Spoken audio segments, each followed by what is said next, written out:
And here we are back in the studio.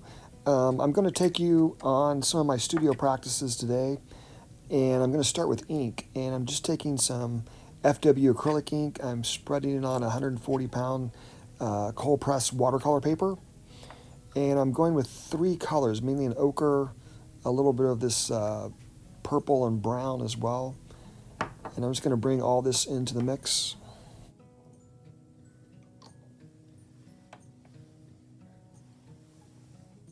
Okay, here's the fun part. I'm going to take another bottle and I'm going to use the bottom to kind of smear and blend these three colors together, bring some kind of shape into it. And after that, I'm going to take my spray bottle again, which you've seen in previous videos. And the bleeds on this are just tremendous. I love doing this. You can see how you get these little plumes and explosions as you bring the water in. But also, I love the little spidery lines that stand out.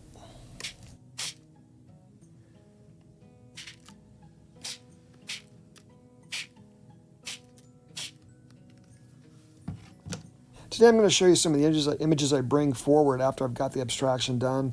Bringing some trees here into what I just accomplished after the drawing of the previous clip showed.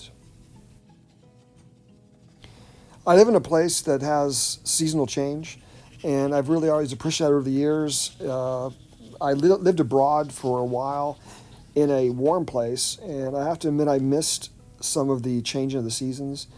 And it just is a great way for artists, especially when you're doing landscape, to be able to look at different things. I particularly like the months of March and October and maybe November. Those are changing seasons where you can see remnants of several seasons in those months. And this one's got more of a fall theme, maybe October to November.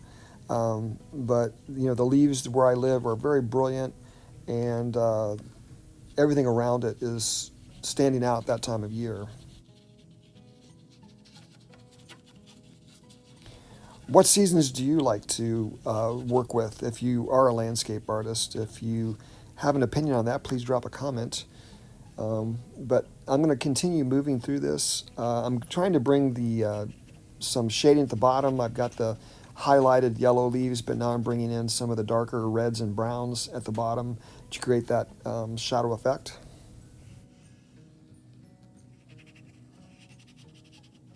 I'm really at the mid zone of this piece. I like to show you the mid zone. I think it's the most important part.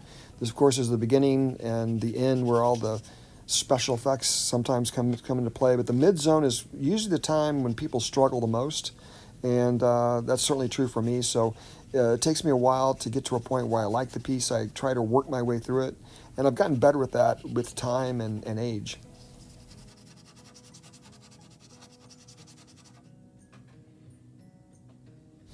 Okay, now I want to show you some pieces that I work on.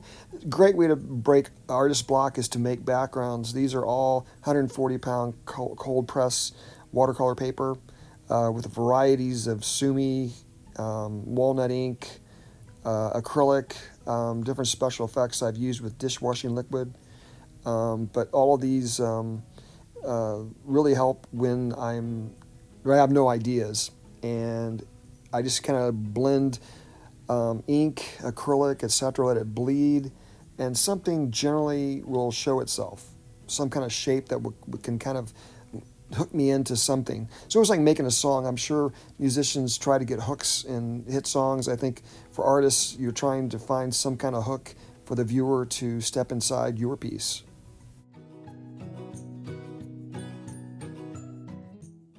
Eventually, the abstraction leads to something that you can get into. This figure came into this one, and it's titled She Couldn't Get Up. And I think all of us kind of feel that way, not only because you're tired, but also sometimes there's a lot of stress in your life. And I've tried to capture that feeling of the times we're kind of living in right now. I think for a lot of people, they are struggling. And I've tried to capture that with this piece. I started with Sumi ink with a spray bottle, and I eventually brought in chalk pastel, which you're seeing right now.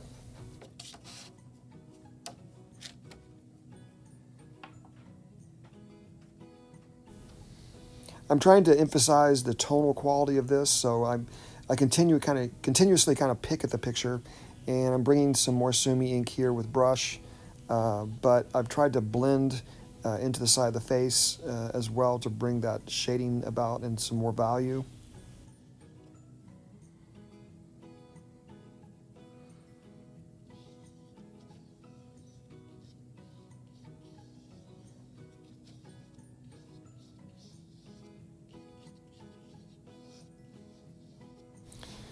I've always enjoyed making figure studies. This started in college, and it still continues today.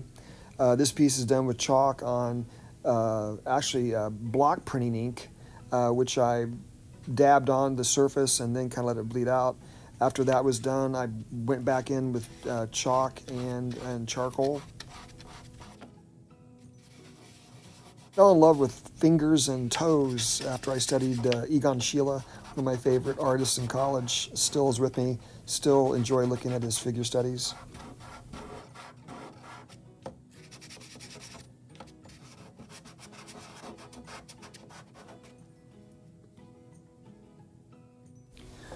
Also love just doodling. Sometimes I take out my chalks after I got the abstract surface finished and I draw onto the surface. I'm not exactly sure where I'm going with this one, but something will turn out.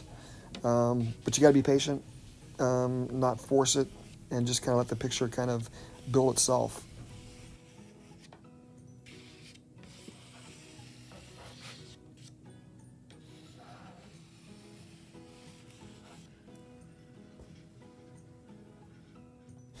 This is another one that started with block printing ink, and I let walnut ink kind of bleed into it.